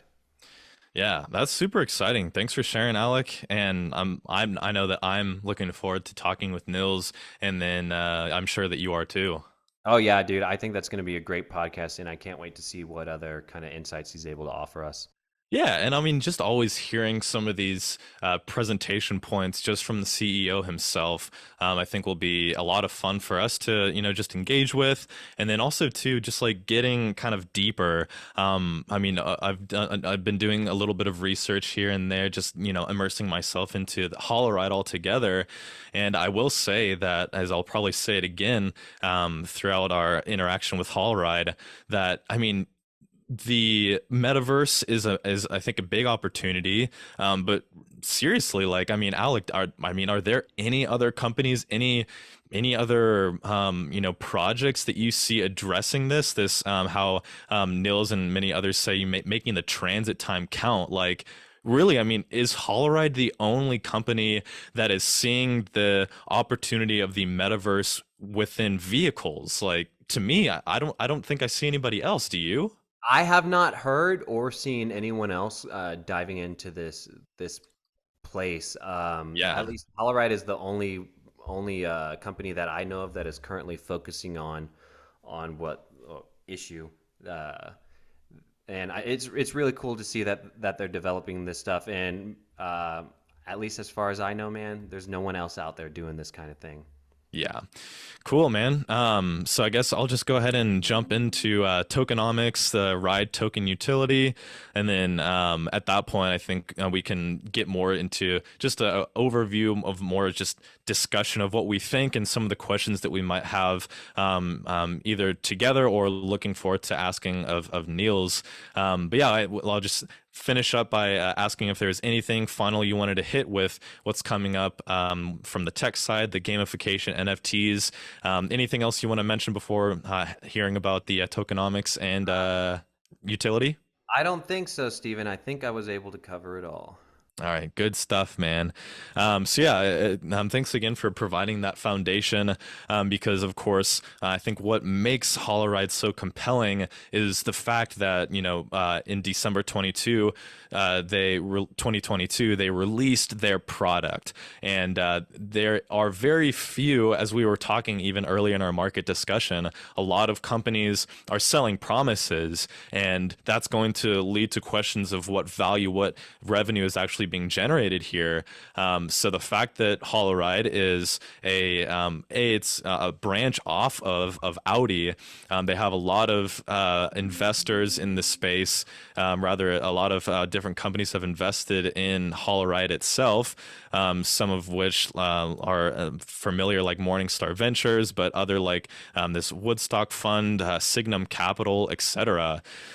So it's really interesting to me that Holoride has a solution, not a solution, but a product that's actually being delivered. With that being said, I'm just talking a little bit about the tokenomics. Questioning for anybody watching. Is Holoride, is Ride the token that I should put my money into? Is it a wise investment? So just some high level notes.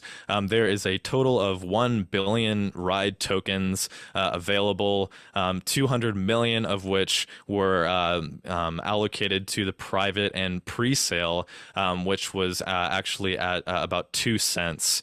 So even at the valuation that we are today, the Holoride token is still profitable to some of those private entities that were involved at the beginning.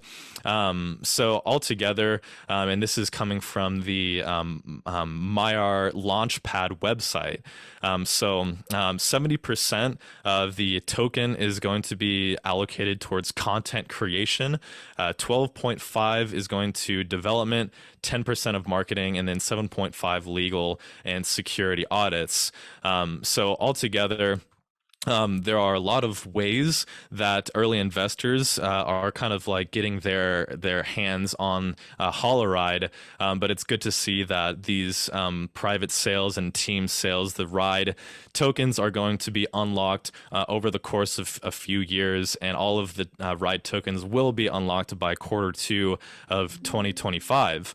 Kind of moving into more of the utility of Ride. Again, it was great to have that introduction of just kind of what Holoride is, so that we as viewers can start to kind of like figure out where the Ride token actually fits in.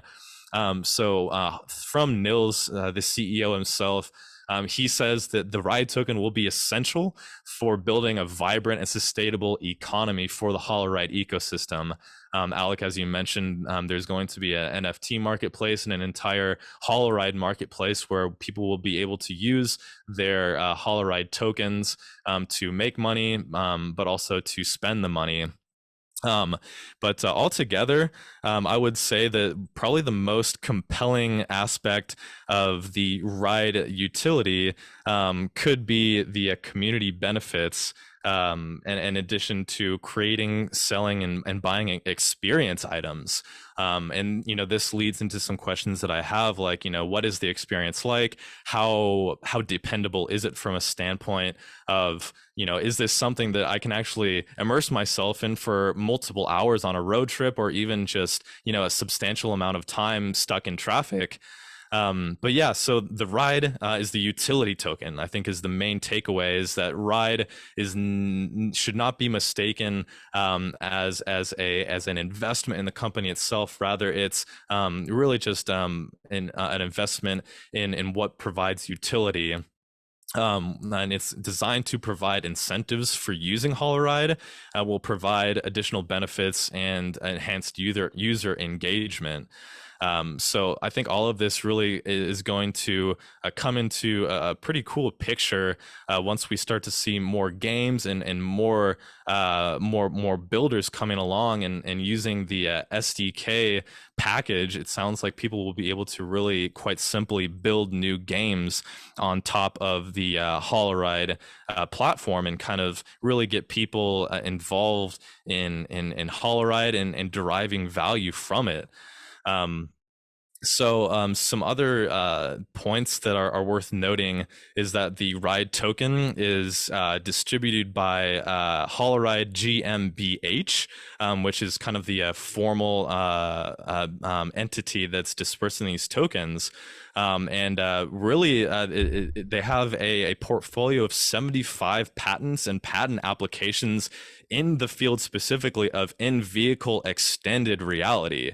So Holoride and this Holoride GmbH, which is based in Germany, this is all really focused in under the same umbrella.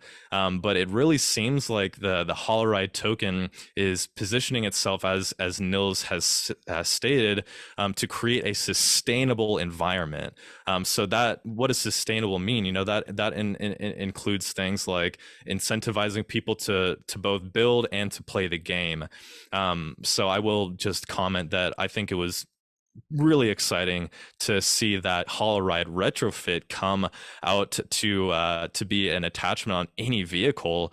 After all, one of the at the beginning, one of the negatives that I had of Holoride, which you kind of alluded to at the beginning, was, well, I mean, you have to buy an Audi.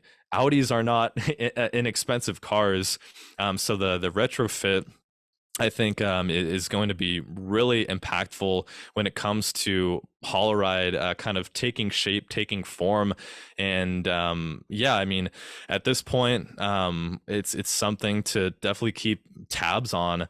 But just kind of encapsulating the discussion here, just again, Ride is the utility token, and Holoride is using it to build a sustainable economy. So some other utilities just to mention include governance, ecosystem governance, creating, selling, buying inexperienced items. There's also going to be a grant program that I think you did mention, to where tokens are purchased on the free market and saved for giving out grants to builders and people of the like. And then in addition to that, you have partner royalties.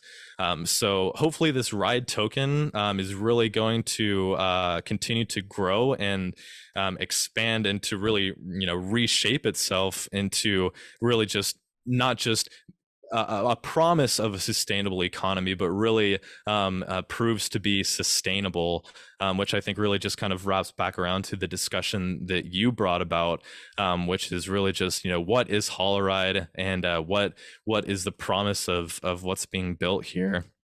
So altogether, I think that it's important to, keep tabs on the community unlocks. The secure circulating supply is going to increase over the course of the next few years into year 2025. As we saw recently, Elrond or MultiversX had a team unlock, which didn't really impact the price. We hope the same for the Holoride team, which I believe in, but I have other questions about some of the private sale and I'm sorry, the private people who were able to get in at that 2% valuation. Mm-hmm. So I'm definitely going to be looking forward to maybe adding some Holoride to my portfolio. And then moving into a little bit of that technical analysis of the price and how everything began. The IDO, the initial DEX offering, was on Maiar exchange, as we all know. And just the nature of the decentralized exchange and slippage, we all kind of got in over our heads. Even though the price started at 4 cents, a lot of people did end up getting a little bit burnt. I don't want to overuse that term, but price quickly shot up past 50 cents, past $1, and the all-time high price was near $2. So I think it's really interesting to note that Holoride was aside from MEX, was the very first token that was listed on Maiar exchange, and kind of the lessons learned from that initial DEX offering allowed the MultiversX team to re-establish how tokens are listed, and that's what kind of gave way to the what we call now the price discovery mechanism on X exchange. So that's good to see, that we have some kind of safeguards put in place to keep people from getting burnt. Because as we know, whenever price goes down, we really start to question, the value, the utility, the purpose of some of these tokens. So Holoride, finding a solid valuation for around $2 up until, I would say, about mid-year last year, whenever it really started to tumble.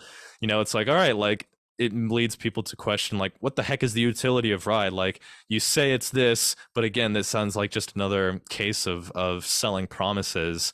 But as we saw over the past week with Holoride at CES, this retrofit, extending the user base to anybody who buys this retrofit, all of this is really going to increase the attention on the Ride token, and for people to buy these inexperienced items, buy NFTs. There's a lot of ways for kind of this to unfold and to grow. And as I kind of directed the question at you a moment ago, Alec, it's like, well, who else is out there? Who what other companies are competing in the motorverse? And at this point, I mean, I haven't really maybe dug into others, but of course, it's always great to see Holoride moving, because it spotlights MultiversX, and of course, will increase some volumes on the X exchange. But yeah, so the Ride utility and the tokenomics are something to kind of keep tabs on. But at the end of the day, as always, focusing on just kind of what the platform is and what value it's going to bring. I would say that at 5 cents or so, 6 cents, is not a bad price to get in, considering how far it's fallen. But yeah, I'll kind of leave it at that. I think that there was a lot of exciting topics that you brought about on the tech side of things, whereas the tokenomics and the price history, not so exciting considering the bear market. But yeah, for those interested, be sure that if you do buy some Ride tokens, to stake them on X Exchange. The meta staking platform will allow you to get up to 25% APR. So be sure to move those tokens off of any centralized exchange, and continue to stay tuned to podcast Elrond. Within a couple weeks, we'll have the interview with the CEO to provide a lot more insight and personalized attention to kind of the topics that we're bringing up today. Thanks for bringing that up, Stephen. I think the tokenomics, I don't know if they're, I think as long as the product is good, as long as Holoride is able to actually deliver on what they say they're going to deliver on, I think tokenomics and everything else will hopefully follow suit.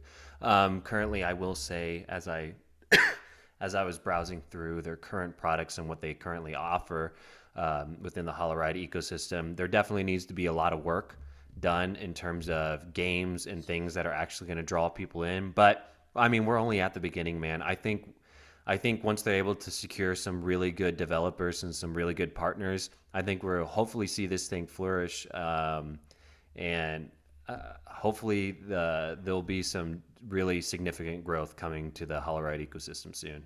For sure. Yeah. And just like the way that Nils and other Holoride team members talk about Holoride as well as the Ride token, even on the website, they talk about how it's going to build a vibrant economy, and will connect car manufacturers, content creators, brands, and passengers. And specifically, they say that it'll enable them to capture value along the way.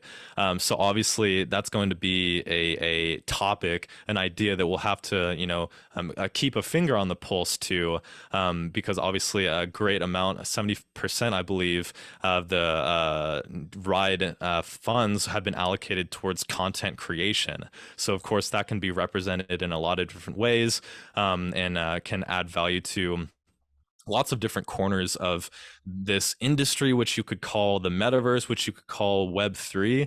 But again, I think it's cool that Holoride has created its own noun for what they're creating. The motorverse is catchy, it's cool, and especially the fact that we have it here in MultiversX is cool to see.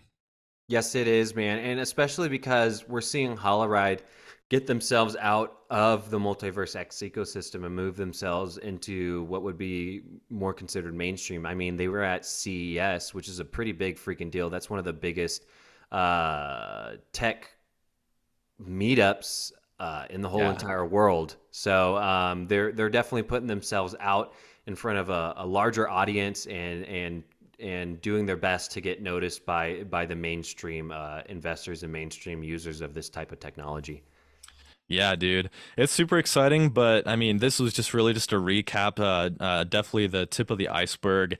Looking forward to diving in much more and then being with the CEO in just a few couple weeks here, bro.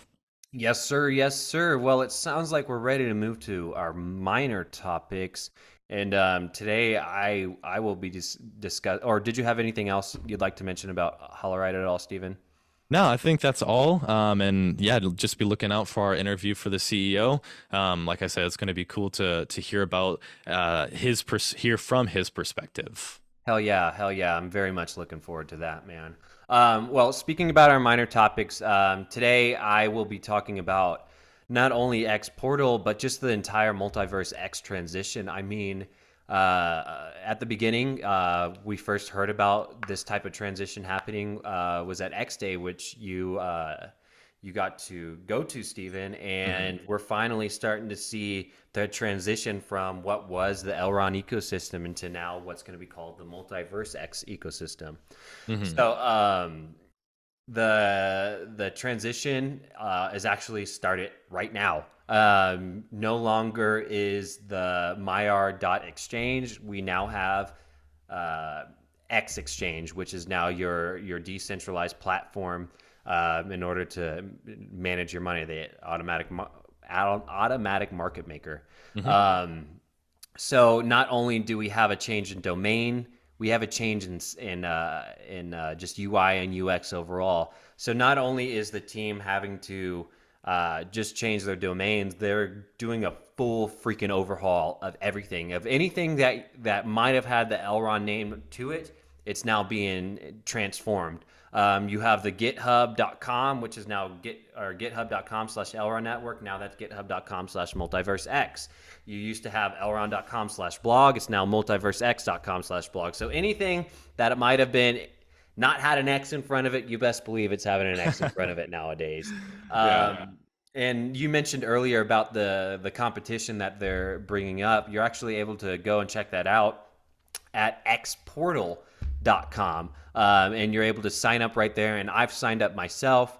Man, it was super easy to do. It was as simple as I think putting in my email address and putting in my phone number, because as we all know, when you first signed up for the Maiar app, unless you haven't done so yet, you sign up with a phone number because it's a non-custodial wallet. None of your coins are Yeah. actually kept with on that wallet.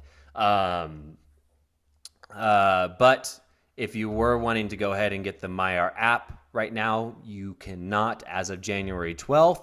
They stopped allowing for it to be downloadable on the App Store. So right now we're kind of in this weird period of waiting for February 28th, which is the launch date of the X Portal, to come out for people to be able to re-download the app. But of course, as I said earlier, it's not only a change in name, it's a change in freaking everything. So Hmm. what you might have thought of as Elrond in the past, that is no more. Multiverse X is really changing the game. And when it comes to the X Portal, um, they're changing the whole look of everything. The X Portal is now going to be your basically hub for everything you could think of that Elrond, or I'm sorry, previously Elrond, now Multiverse X does. I believe you'll be able to do a lot of your decentralized, a lot of your X exchange things that you normally do will now be able to be done in the app. You'll be able to do swaps in the app. You'll be able to use X money in the app, which was formerly known as Utrust. So that's another big change that's coming about. It really feels like now the Utrust ecosystem is really starting to lean into Multiverse X and this acquisition that happened. So no longer are they known as Utrust, it's X money. Um, so that's a pretty big deal. And as you mentioned earlier, Stephen, if you were wanting to be a part of this competition and help and help really just onboard people to this new transition to xPortal. You got this launch championship. There's 900 Eagle that will be distributed throughout, as well as some spots to be signed up for the Multiverse X card, and they'll be giving away some hoodies and stuff. So as I said earlier, it's as simple as putting in that email, putting in your phone number, and then after that, the more people you refer, the more tickets you will have in order to win this competition. Right now, we're sitting at about 45 days, 44 minutes, and 20 seconds until the official launch of the xPortal app. I did not pull that out of my ass. I am looking at the xPortal website right now. Anyone can go and see that that countdown. But I just want to highlight a lot of the UX and UI that I'm currently seeing that they've already released. If you go to these new websites of theirs, Jesus Christ, everything is like dynamic on here, man. Yeah, for real. Everything follows your mouse, and just the act of scrolling through the MultiverseX.com website is beautiful in and of itself. I mean, you drop down to X Fabric, and then whatever the hell this dot whirlwind thing is, it follows your cursor around, and as you continue to scroll, everything is just so fluid. My God. And then you get down to this part where everything just starts expanding. Man, it's really incredible what the team has been able to do, and it just shows the work that they put behind this transition that they're currently going through. And I'd like to say that I'm really happy that they're taking their sweet time with this. They went ahead and left a really, 45 days is a decent amount of time in order to make sure all your I's are dotted and your T's are crossed and your Q is facing the right way, whatever they say. But yeah, man, you can currently see the direction in which a lot of this stuff is going to be heading. And if you head to the xportal.com website, you can also see like a little bit of a glance as to what the xPortal app will be. And as you look closer, there's a tab that says play. And you mentioned earlier, Beniamin is going to be releasing a lot of news when it comes to some of the features of the xPortal app. So I'm excited to see what this play thing is about. You also have a swap function, cards function, which is probably loading up your cards and stuff. And it looks like a NFT hub, which currently exists on the Maiar app as well. But right now, if you're trying to onboard anyone into the Maiar app, you can't do it right now. So you got to wait till February 28th, or you can send them a referral code and hopefully get another ticket to bolster or to increase your chance of winning some of those awesome prizes that the team will be releasing. So that's what I got for the transition. Everything that you previously thought of as Elrond is now moving completely over to this Multiverse X ecosystem, and that's not only products, that's UI and UX. Something I'm pretty excited about, and the team obviously is extremely talented at producing this type of stuff. Yeah, man. Yeah, and like I mentioned earlier, the Multiverse X website, the roadmap specifically, also as you scroll up and down on that, those same kind of dots like funnel in, and it's like, oh boy, like it's kind of silly, but it's like, it's not, it's attention to detail. It's something unique, that kind of that response to your mouse movements in the scroll on the page. It's every little piece counts. And again, like, I think it's key to note that E-Gold is layer one architecture that was made from the ground up. There's nothing like what they provided. And then I know for a fact the same could be said about the new XMEX Energy Tokenomics. And so, of course, I'm excited for this whole migration.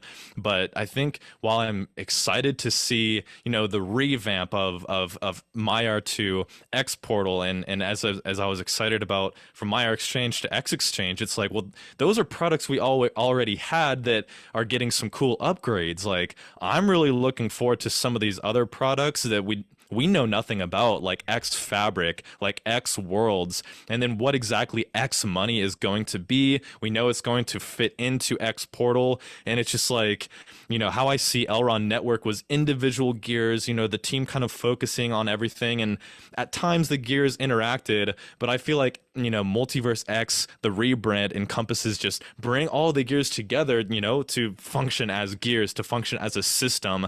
And I think that all of these gears, as gears naturally do, are going to each, increase the power potential of the entire system through interacting together.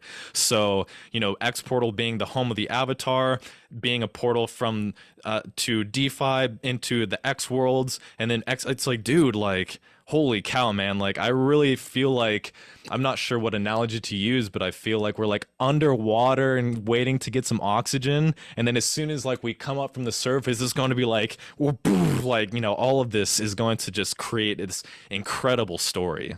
And I think they might be taking pages from Apple, because if you look at the Apple ecosystem and what they have accomplished over the past, I don't know, past 10 years or whenever the iPhone got dropped, man, that's when things really changed, because they made it to where the UX and UI is extremely intuitive, extremely powerful, and just pleasing to the eye. And I can see that the Multiverse X team is trying to do the same thing. And the fact that they're creating this super app, there's a reason people, when you're in Apple, it's hard to leave Apple, because everything becomes so entangled within itself. I mean, you got your messages popping up on your computer, and the same messages are popping up on here. I can literally copy and paste something from my Mac, and for some reason, it's on my clipboard on my iPhone. It's fucking magic. And so I think that's what the Multiverse X team is trying to do. They're trying to create this entire ecosystem that you're completely enveloped in. And once you're in it, you're like, fuck, I guess I can't really leave. I'm so tied up, which isn't a bad thing, It's as long as the products are fucking quality, that's what matters, man. Yeah, and totally. It's like, I mean, a lot of people, I'm much more Multiverse X maxi, but I think the belief that, the future is multi-chain and interoperable, it's like, well, yeah, probably, but me, like, I'm probably not going to be multi-chain, and my not necessarily my expectation, because I don't want to create that, but it's like, I think that, as Multiverse X does become multi-chain interoperable, like, people are going to stop using these other chains, because it's like, well, either I can get a taste of what Multiverse X is pushing out, or I can, as you say, like, immerse myself, envelop myself in this whole ecosystem that is cohesive from front to back. And it's like, like, why I think, other chains are really going to have to bring about compelling suites of products that Multiverse X is. And yes, like, Multiverse X is not well known, I would say, right now. But at this point, I'm still convinced that there isn't anything quite as powerful, as seamless as what Multiverse X is putting together. And the farther away we get from X Day, I think the more happy I am and excited with the whole migration to Multiverse to the power of X. Hey, sorry about that, guys. Just had to switch out a camera battery real quick. But yeah, the transition's happening. We're currently in full effect mode. The team is currently grinding, making sure that everything out there is being transitioned to fit the new Multiverse X ecosystem. It's great to see, and I can't wait to see where it ends up. Yes, sir. Yes, sir. Yeah. Well, thanks again. I think that pretty much every episode, at least maybe, the 6 months to 12 months, we're going to be talking about this transition. It's highly relevant, and we're going to see continued topics as each of these products get announced. So yeah, expect to see a conversation continue about the migration from Elrond to Multiverse X, or Multiverse to the power of X. So thanks again, Alec. Yeah, dude. All right, so yeah, as I mentioned at the beginning of the video, I just wanted to kind of, in light of our conversation about the market, about is there a recession coming, is there not a recession coming, what's the crypto market doing, etc. I can go on and on about how I think, Bitcoin and cryptocurrency is bullish and so forth. But moving away from that, just to like hopefully relate to the everyday person here, I just want to go through about 6 or so different topics, rather tips, specific tips to hopefully give people some insight into how they can really just make the most of year 2023 in their financial lives. So kind of before mentioning, really kind of getting into some of those topics, I just wanted to address a little bit of kind of why I do feel so compelled about crypto, and then I'll get into more, fiat discussion. But I did see a post recently that just really kind of sparked my frustration. Frustration being, so many people in the world are really just bound to working jobs that they may not be in love with, being stuck behind desks and so forth. And I just think that it's, something that we all really need to pay close attention to, and we really need to take control of our own financial situations and our retirement and our investing. The United States is currently in debt to investors and other governments for a total of about $30 trillion. And at the same time, never once, speaking for the United States, never once are we taught how to buy assets or to exit the US dollar system. And I really don't believe that this is a coincidence. And, not to FUD the US government or anything like that, but taken from the Securities Exchange Commission's website itself, the definition of a Ponzi scheme is a scheme where an investment, or it's an investment fraud that pays existing investors with funds collected from new investors. So Ponzi scheme organizers often promise to invest your money and generate high returns with little or no risk. Which, not to say that the financial planning industry promises to generate high risk or high returns with little or no risk, but I will say that the financial planning industry does certainly promise to manage your money, and they compel you by saying, the stock market and the indexes have been, historically have been producing 10% APR. So while there's no inherent promise of wealth generation, there's still this idea of taking new money and putting it into a system that kind of benefits the older investors. It's like, in case people didn't really realize, the buying power of the US dollar has dropped over pretty much 99% in the last 100 years. And especially since coming off of the gold standard, that did not have positive implications. So buying power doesn't just disappear. Inflation obviously is what we kind of label as, the reason behind it. But the truth is that, inflation, all this money is being produced. Where is it going? Buying power just doesn't disappear. So the truth is that, unfortunately, the new money is going into the pockets of people who are kind of higher up on the tier of wealth. So I won't kind of get into that more because it sounds conspiracy and so forth. But I just want to consider the next coming tips in the scheme of what fiat is, what inflation is, and who's really benefiting off the system, where your everyday person isn't taught some of these topics I'm going to hit on that are just basic ideas of financial planning, saving your money, hedging your money in such a way that it is impacted as little as possible against inflation. So moving forward into some of those topics, just to cover them really quickly so that we can, just push on and into our lives. But first and foremost, the fundamental topic of personal finance, I would say, is to pay yourself first. Which kind of is included in another tip that I'm going to kind of bring later on, which is increasing income and decreasing expenses. So when I started investing in cryptocurrency, it's not like I was generating all of this revenue. I really focused on just continuing the revenue stream, but I knew that if the more I was able to decrease my spending, the more money would be left in my own pocket. So not only would I take a percentage of the revenue that I was making and save it, which that's what I would deem as paying yourself first. So you get a paycheck, and instead of throwing that into that item that you want to buy or something, take 10, hopefully at least 20% of every paycheck, and put it into savings. Hopefully you can do more than that.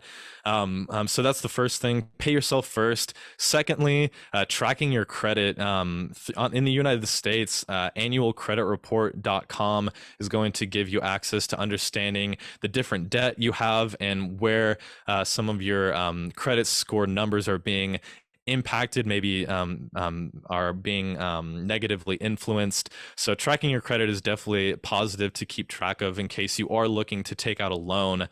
On top of that, so the third thing, high yield savings accounts are kind of starting to pop back up.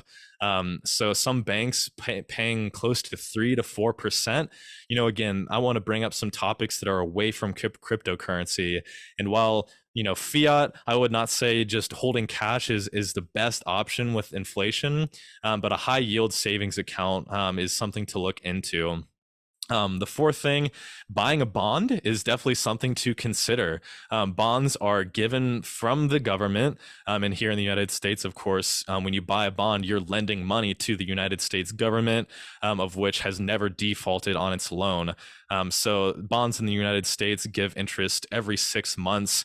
And of course, that's on top of the capital that's underlying.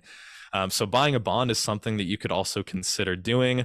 The fifth thing I'll mention is taking advantage of your 401k employer benefits. Sure. So a lot of employers have 401ks that they're willing to match you percentage for percentage.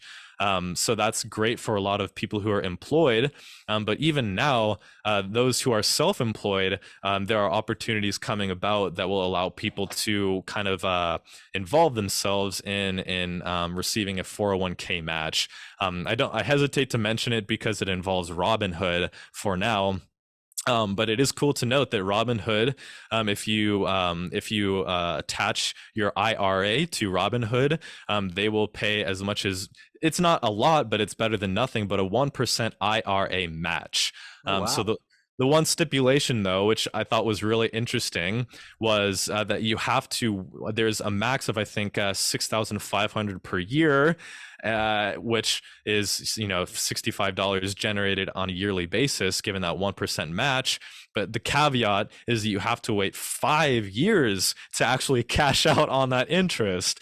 So I was definitely reminded of XMEX Energy. It's like we lock our XMEX for 4 years, and it's like, well, interesting. Like Robinhood is almost implementing this same idea of like invest $6,500 in Robinhood and we'll match 1%. But hey, you got to wait 1%. And it's like, all right, that sounds like a little bit too little too late. Like $65 generated on an annual basis isn't that much of an impact to begin with. Better yet, throwing that ahead to 5 years. Not sure what really impact, if that's going to be enticing enough for people to take advantage of. But again, this is for those self-employed individuals that don't have an entity to match their 401k. So it's important to note that that does not apply to cryptocurrencies. So if you do this IRA match through Robinhood, that's going to have to be through your traditional stock market. Yep. And then, yeah, just lastly, and then I'll let you have some chance to kind of respond here. Goes back to what I said earlier, just about increasing income and decreasing expenses. So I personally, we're not sponsored by Rocket Money, but Rocket Money used to be called Truebill, and it gives you just a month by month rundown of what your expenses are, and they will even you can subscribe to have them. Rocket Money will reach out to your internet provider, your phone bill provider, your insurance, and they will try to talk down the expenses that you're paying for each of those services. So on top of that, that'll help to decrease expenses in association with keeping track of your credit score, as I mentioned earlier. Just having a handle on how much money you're bringing in, decreasing expenses, maybe saving just more is really all we can do in year 2023 as this potential recession looms. But just in closing, bringing more revenue in through side hustles, through hobbies, through just being really creative, especially with AI, through chat GBT and things like that. It's incredible what sort of things you can, ideas you can come up with when it comes to creating side hustles. Take something that you're excited about, you're passionate about, and figure out how you might be able to make some money. So I'll kind of end it with that, just for the sake of time. But yeah, with year 2023, with this kind of uncertainty of recession, how traditional markets, crypto markets are going to behave, hopefully these few tips here will give people some insight or some inspiration as to some things that they can implement to really just make the best out of their financial situation in year 2023. And I think another important thing to mention when it comes to decreasing your expenses is take a look at your subscriptions. They used to call the millennial, or they still do, call our generation the cord cutters. But man, did they figure out a way to get us right back to the same amount of money that it would cost to have fucking cable anyways, man. Yeah, for Take a sure. look at your subscriptions. A lot of those things, it seems like $10 isn't a lot, but then you have four different things that are costing you $10 a month or more. You know Yeah, what I mean? So just take a look at the things that you think you thought you used to need, and take a look at how often are you actually utilizing those things on a monthly basis. I know totally. it's the beginning of the new year. A lot of you probably went out there and were like, I'm going to get a gym subscription. Good for you. Are you going to use that gym subscription? Because damn, gyms are not cheap, man. We're talking 45 up to $70 per month kind of thing. So, Mhm. just kind of looking at those things that you might have thought are necessities, but aren't really necessities to begin with. Totally. Um, I know it's hard to just say not buying that cup of coffee every week is going to save you this amount per year. It's much more than that. It's not just the cup of coffee, man. It comes down to those everyday things that you just stopped thinking about, and now Yeah, it's time to go ahead and look at them again and be like, all right, I can live without these things and I can have this much more money per month. And no, guys, you do not need a brand new car. You do not need a Audi just because you got a raise. Remember, you got to look at those raises as, and I think a lot of the things is when people get more money, they go out and spend more money. So therefore, it's not like they were ever actually making more money to begin with. All they're getting are more material things. So just wanted to throw that little piece of hell advice. yeah. Yeah, man.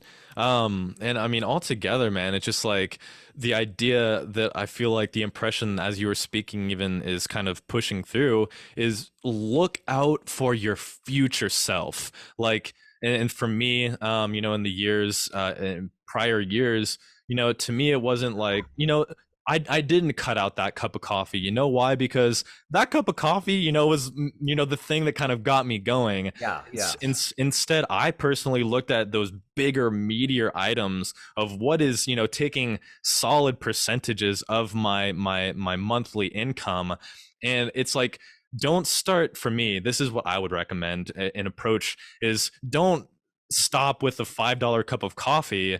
Work backwards. Start with some of those bigger items that maybe you really realize I don't need.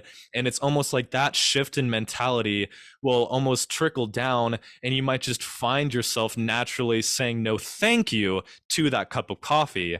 Not and I think that's beneficial because it's just like this idea of spending less. It's all in the brain, and sometimes you really need to feel as though you're making a significant difference of your future self.